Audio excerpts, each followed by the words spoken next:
Bismillahirrahmanirrahim. Assalamualaikum warahmatullahi wabarakatuh. Selamat pagi, salam sejahtera buat kita semua, Bapak Ibu sekalian yang saya hormati, Bapak Ibu dari Dinas Pertanian Provinsi, ya, kemudian Bapak Ibu sekalian dari Dinas Pertanian Kabupaten, ya, seluruh Indonesia, mungkin yang sudah masuk dalam Zoom, kemudian Bapak Ibu sekalian mungkin ini ada yang datang dari BPP, hadir dari BPP perwakilannya, ya. Kemudian teman-teman semua dari VIC, Direktorat Pupuk dan Pestisida. Baik, Bapak Ibu sekalian, puji dan syukur kita panjatkan kehadirat Allah Subhanahu wa taala karena pada kesempatan ini di pagi hari ini kita kembali bisa berkumpul bersama walau masih melalui Zoom ya Bapak Ibu sekalian. Mudah-mudahan pertemuan ini walaupun melalui Zoom tidak mengurangi manfaat atau makna dari pentingnya pertemuan kita di pagi hari ini. Baik, Bapak Ibu sekalian, pertemuan ini sesuai dengan undangan yang kami sampaikan. Ini terkait dengan adanya akan dilakukan pembukaan ERDKK 2025 ya. Karena data ini harus bisa masuk Bapak Ibu sekalian sebagai dasar dari penebusan yang akan dilakukan yang akan disampaikan ke kios nanti ya, sehingga di dalam bulan Oktober ini maka akan dilakukan penginputan RDKK. Baik, sebelum ke tata cara nanti ya, sebelum ke tata cara penginputan RDKK, saya akan sedikit merefresh Bapak Ibu sekalian, merefresh ya apa yang menjadi poin-poin mungkin sebelum nanti masuk di Mas Deva di sini ada Pak Deva ya yang akan melanjutkan di dalam tata cara penginputan RDKK. Baik, Bapak Ibu sekalian, setelah terbitnya Permentan 01 tahun 2024 ya, per 22 April, kita semua tahu bahwa data RDKK yang akan digunakan sebagai dasar dalam penebusan pupuk bersubsidi ya.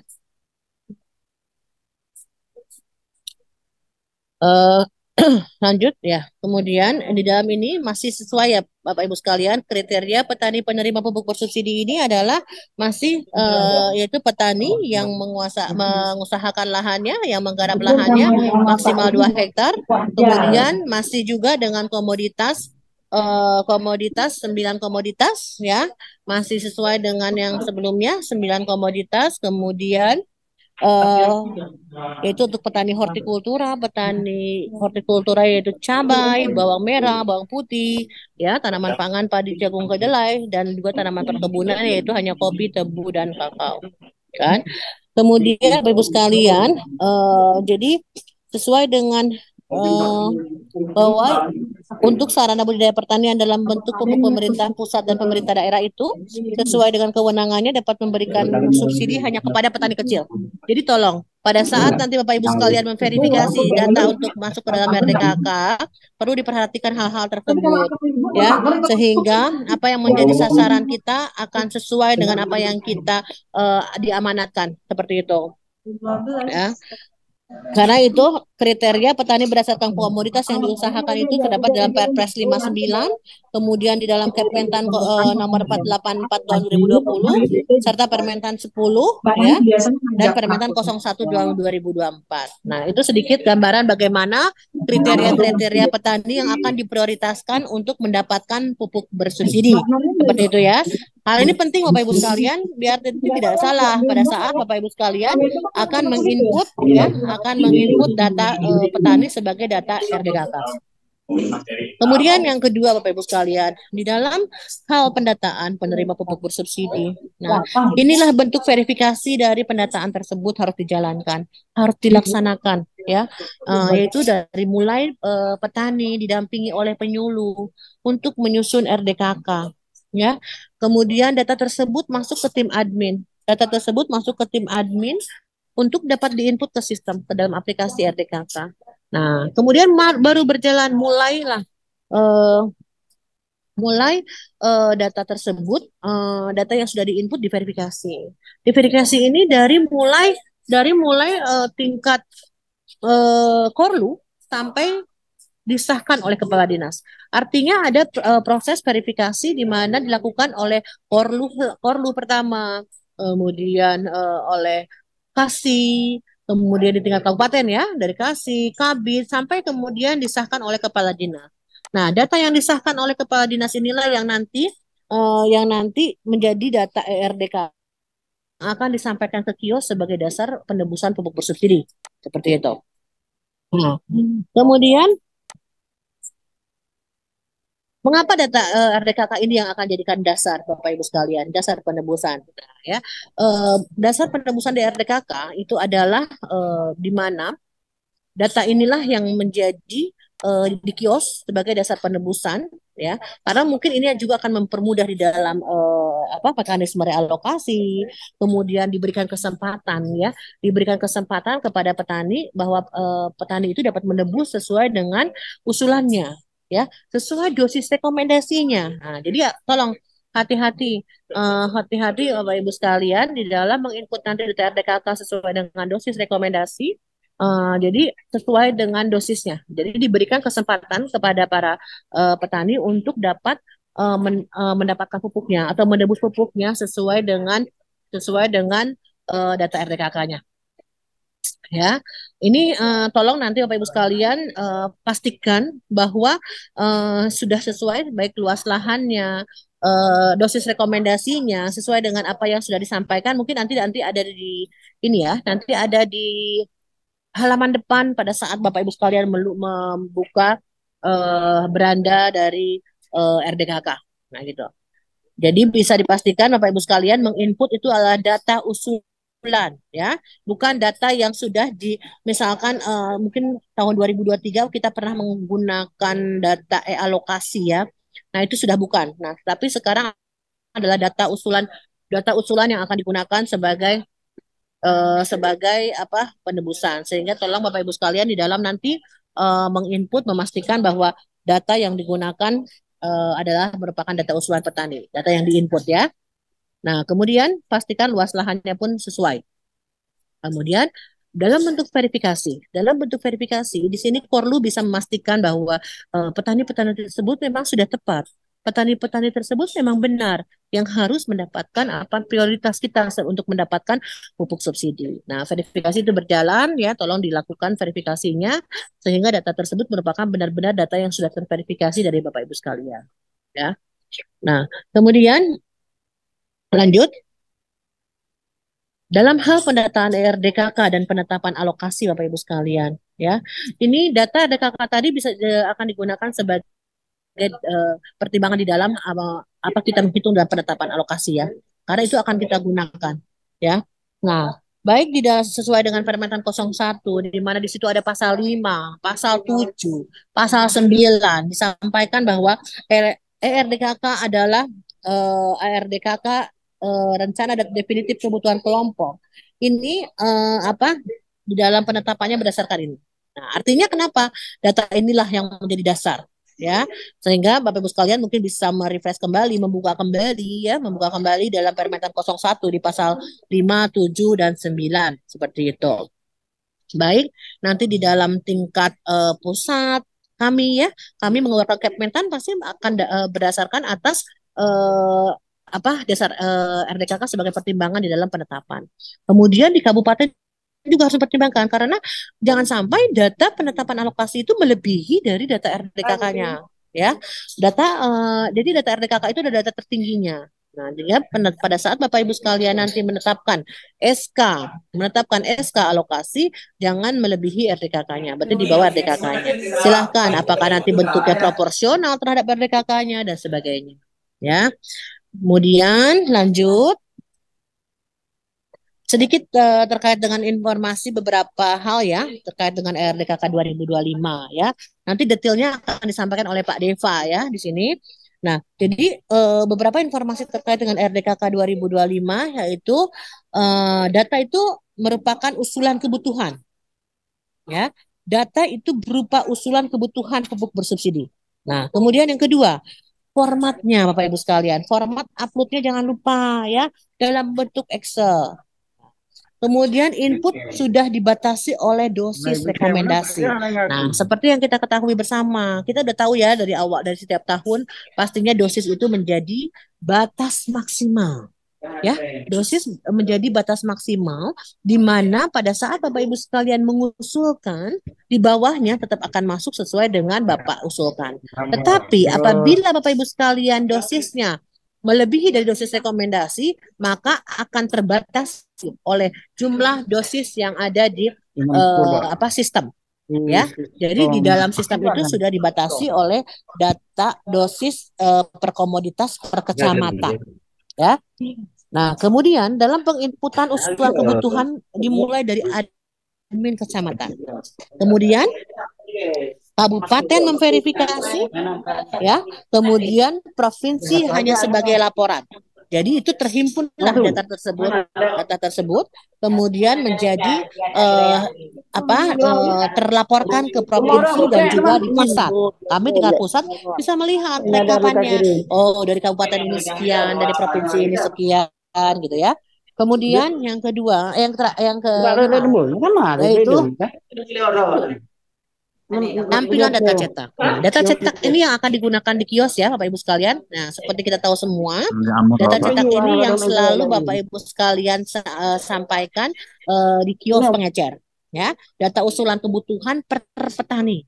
Ya, usulan kebutuhannya per petani. Nah, kemudian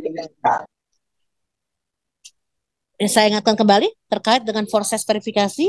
Ini verifikasi berjenjangnya ada sampai validasi sampai dengan kepala dinas kabupaten. Ya, nah kemudian sebagai informasi juga bahwa master data wilayah itu adalah sesuai dengan update data dari Kemendagri 2024.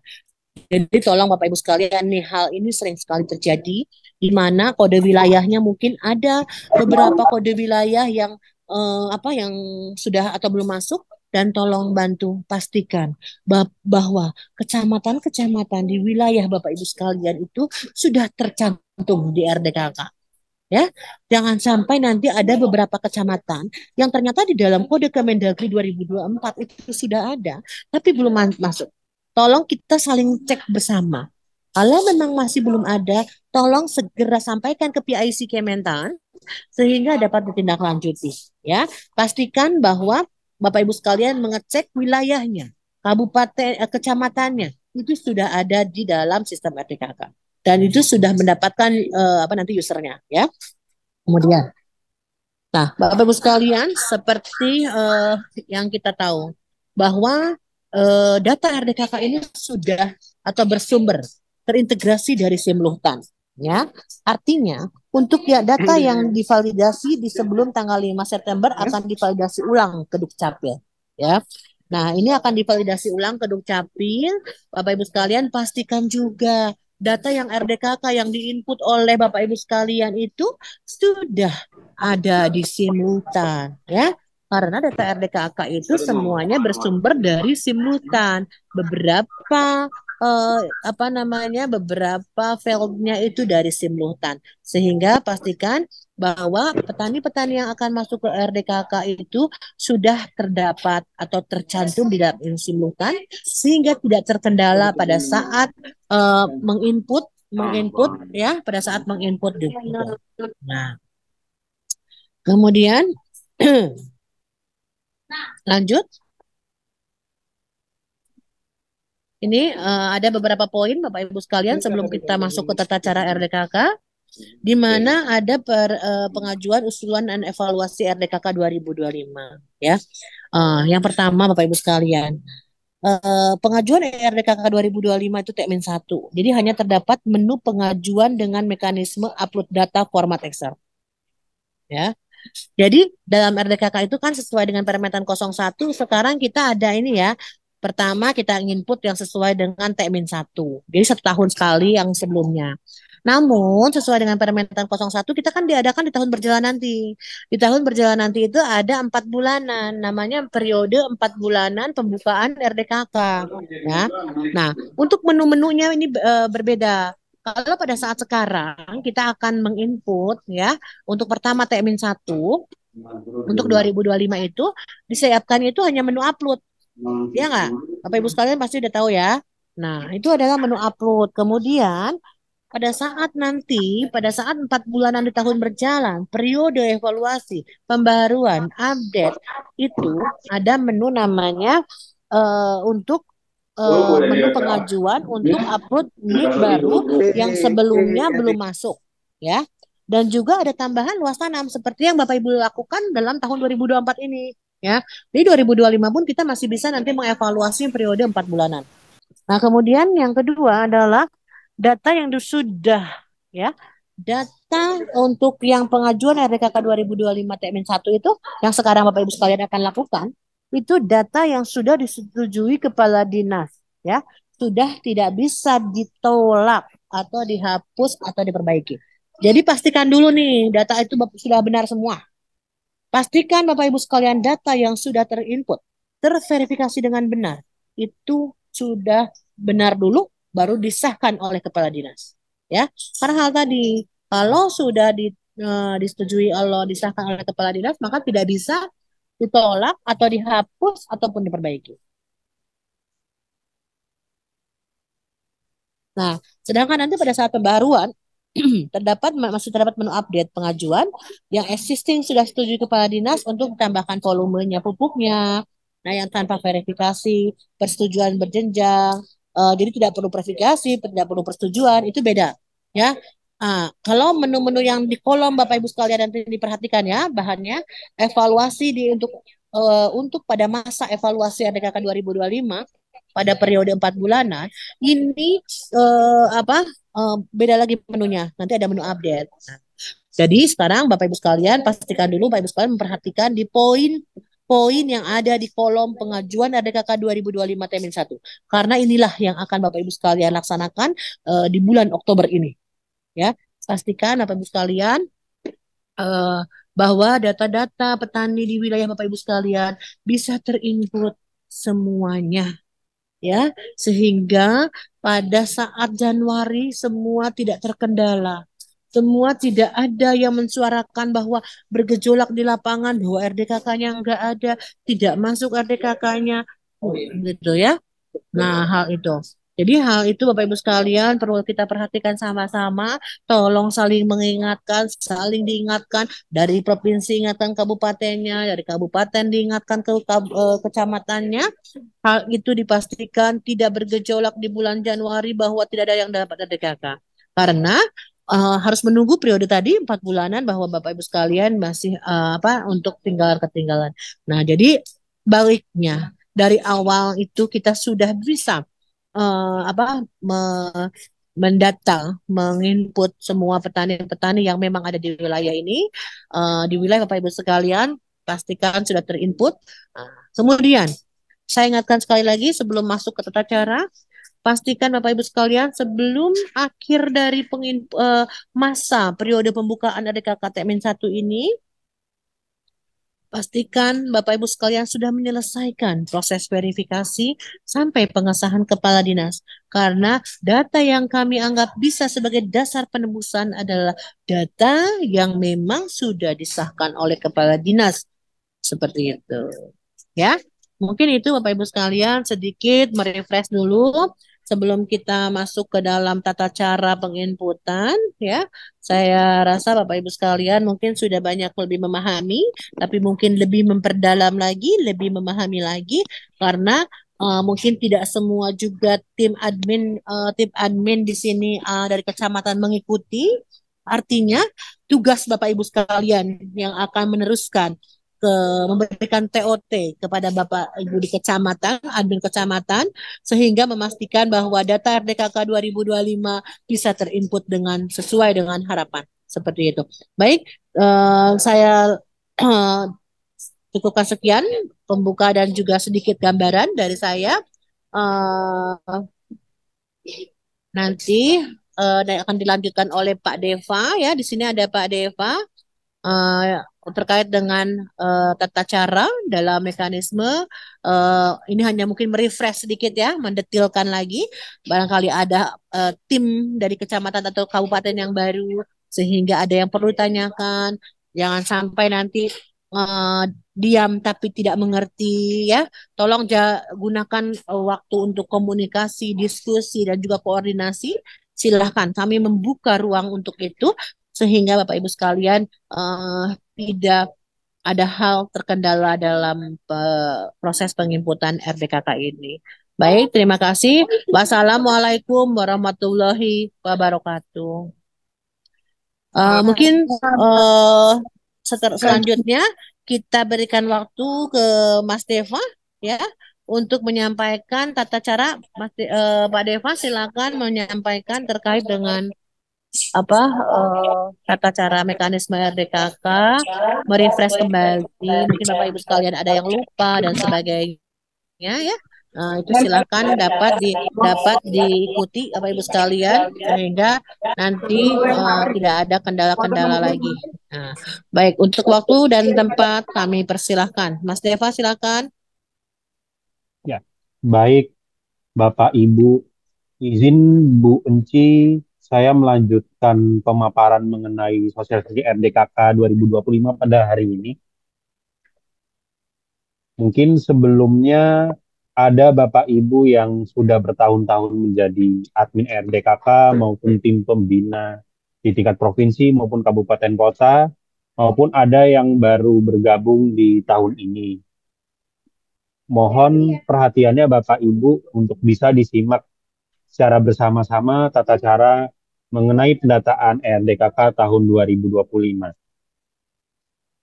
Sebetulnya tata caranya untuk tahun 2025 hampir sama Bapak Ibu dibandingkan tahun-tahun sebelumnya. Jadi pertama-tama bisa dibuka portal pupukbersubsidi.pertanian.go.id. Bisa dipilih menu RDKK 2025 yang terletak di kiri atas. Nanti Bapak Ibu klik login. Nanti di mana tadi Pilih ada RDKK kesalahan, tahun 2025. kesalahan saya ya, yang membuat Bapak Ibu sekalian mungkin ada yang menyinggung perasaan. Nah, kemudian klik login. Nah, untuk mengisi RDKK ini kan perlu ada acuan ya Bapak Ibu. Nah, yang menjadi acuan Bapak Ibu dalam mengisi RDKK adalah dosis rekomendasi per masing-masing kecamatan yang dikeluarkan oleh BSIP, Badan Standarisasi Instrumen Pertanian. Nah, sebetulnya dosis rekomendasi ini adalah hasil kajian dari BSIP, di mana sebetulnya kan RDKK ini sifatnya usulan ya. Jadi bisa diusulkan sesuai dengan dosis rekomendasi yang telah ditetapkan maupun di bawah rekomendasi yang ditetapkan. Namun Bapak Ibu tidak bisa mengajukan usulan kebutuhan melebihi dosis rekomendasi yang telah ditetapkan per hektarnya. Setelah login, akan muncul menu ganti password baru. Mengapa ada menu ganti password baru? Ini sebetulnya untuk keamanan Bapak Ibu sendiri, seperti itu. Karena mungkin Bapak Ibu sering dengar ya berita mengenai kebocoran data, berita-berita mengenai hacking, itu semua terjadi karena kita kurang bisa menjaga data pribadi kita di internet. Makanya kita menyediakan menu ganti password baru sebagai antisipasi keamanan data Bapak Ibu selama mengakses data RDKK ini. Nah, kemudian klik atau ketikkan password baru, kemudian klik submit. Nah, passwordnya itu sudah terreset seperti itu. Dan untuk password yang baru harus memenuhi level keamanan 2 bar seperti pada gambar. Lanjut. Ketika Bapak Ibu login menu RDKK akan muncul tampilan seperti sebelah kiri. Ada menu ringkasan, pengajuan, cetak data, dan master data. Untuk menu ringkasan sendiri fungsinya mungkin sama seperti RDKK tahun sebelumnya ya. Untuk melihat data untuk masing-masing status pengajuan. Baik statusnya belum dikirim ke Korlu, menunggu persetujuan, disahkan kadis, dan sebagainya. Nah, Bapak Ibu bisa melihat status pengajuannya itu di menu ringkasan. Berapa jumlah petani atau NIK yang sudah terinput, mana yang belum, berapa volume pupuk yang sudah terinput, mana yang belum akan terlihat di menu ringkasan ini. Kemudian untuk melakukan penginputan, Bapak Ibu admin dapat mengklik menu pengajuan dengan mengklik tombol input usulan RDKK upload Excel pada posisi kanan atas yang dikotakkan merah di atas ya. Nah, kemudian ketika sudah mengklik akan muncul format data seperti ini. Format template data ERDKK. Nah, bagaimana caranya untuk kita melakukan penginputan? Pertama-tama mengunduh template RDKK yang sudah ada dengan cara klik continue untuk langkah 1, kemudian masuk ke tahapan input data. Nah, template-nya seperti ini Bapak Ibu. Dari baris A ke baris Y. Lalu untuk kolom A sendiri harap diisi nama penyuluh. Kemudian untuk kolom B, kolom KTP harap diisi nomor NIK petani yang akan diajukan. Pastikan NIK yang diinput sudah terdaftar di Simluhtan. Nah, ini nih yang menjadi kendala dari tahun ke tahun. Pastikan NIK-NIK yang akan diusulkan sudah sinkron, sudah padu padan di Simluhtan. Apabila NIK tersebut tidak lolos verifikasi atau tidak lolos padu padan di Simluhtan, maka NIK tersebut tidak akan dapat diinput ke dalam sistem ERDKK. Ini perlu menjadi perhatian bersama Bapak Ibu. Kolom C diisikan nama ibu kandung petani yang bersangkutan. Kolom D diisi kode desa berdasarkan master data wilayah, bisa dicek. Kolom E diisi ID Poktan berdasarkan master data kelompok tani. Kolom F diisikan kode kios pengecer berdasarkan master data pengecer. Kemudian untuk kolom G diisi oleh subsektor. Penulisan subsektor harus sama dengan master data. Jadi subsektornya itu ada tanaman pangan, hortikultura, dan perkebunan. Untuk kolom H, N, T, jadi kolom H itu untuk komoditas MT1, N komoditas MT2, dan T komoditas MT3, itu diisi berdasarkan master data komoditas. Dan penulisannya harus sama Bapak Ibu. Nah, sebagai catatan, untuk MT1, MT2, dan MT3 dalam satu baris, harus dalam satu subsektor yang sama. Jika petani mengusahakan lebih dari satu subsektor, maka subsektor selanjutnya ditulis pada baris baru. Misalnya, petani A yang diinput pada MT1 subsektornya tanaman pangan. Kemudian MT2 dan MT3 subsektornya hortikultura. Maka untuk subsektor hortikultura petani A tersebut diinput pada baris yang berbeda. Seperti itu. Nah, jika dalam satu baris ada musim tanam yang kosong atau tidak diusahakan, maka kolom komoditas dikosongkan. Jika kolom komoditas kosong, maka otomatis luas lahan akan menjadi nol, begitu juga sebaliknya. Nah, ini Bapak Ibu yang juga menjadi kesalahan dari tahun ke tahun. Nah, banyak keluhan kenapa sih data pupuknya kosong. Nah, salah satunya karena data luas lahannya kosong. Pastikan data luas lahannya sudah terisi sehingga data kebutuhan pupuknya tidak kosong. Oleh karena itu, sebelum diajukan ke Korlu, maka harap dicek betul datanya agar betul-betul data kolom ini sudah terisi sesuai dengan ketentuan. Penulisan subsektor dan komoditas harus sesuai dengan master data. Penulisan yang tidak sesuai master data atau komoditas yang tidak sesuai dengan subsektor dalam satu baris akan membuat gagal upload. Nah, gagal upload ini karena penulisannya salah Bapak Ibu biasanya. Baik dari penulisan komoditas maupun tanaman maupun subsektornya. Nah, bisa dilihat master data komoditas ada 9 komoditas: padi, jagung, kedelai, cabai, bawang merah, bawang putih, tebu rakyat, kopi, dan kakao. Sedangkan untuk master data subsektor ada tanaman pangan, hortikultura, dan perkebunan. Jadi harus sesuai Bapak Ibu master data untuk pengisian subsektor maupun komoditas. Kemudian kolom I, O, U diisikan luas lahan. Kolom I untuk MT1, O MT2, dan U MT3. Sedangkan kolom J, K, L, M, P, Q, R, S, P, W, X, Y diisikan oleh volume pupuk dalam satuan kilogram Bapak Ibu. Nah, yang perlu menjadi perhatian Bapak Ibu, kolom luas lahan maupun volume pupuk itu diisi dengan angka, dan apabila terdapat desimal atau koma, itu menggunakan titik Bapak Ibu. Jangan pemisah desimalnya menggunakan koma, karena itu nanti tidak akan terbaca. Nah, pastikan luas lahan total akumulasi NIK pada simultan tidak lebih dari 2 hektar. Nah, ini juga yang menjadi catatan dari tahun ke tahun.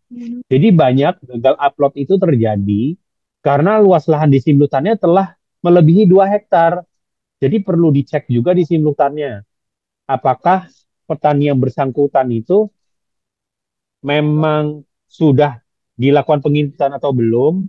Dan kalau sudah melakukan penginputan, apakah terdaftar juga di lokasi lain atau tidak? Karena sering kali terjadi, ternyata petani yang bersangkutan itu terdaftar di lokasi lain juga, sehingga usulannya sudah melebihi 2 hektar.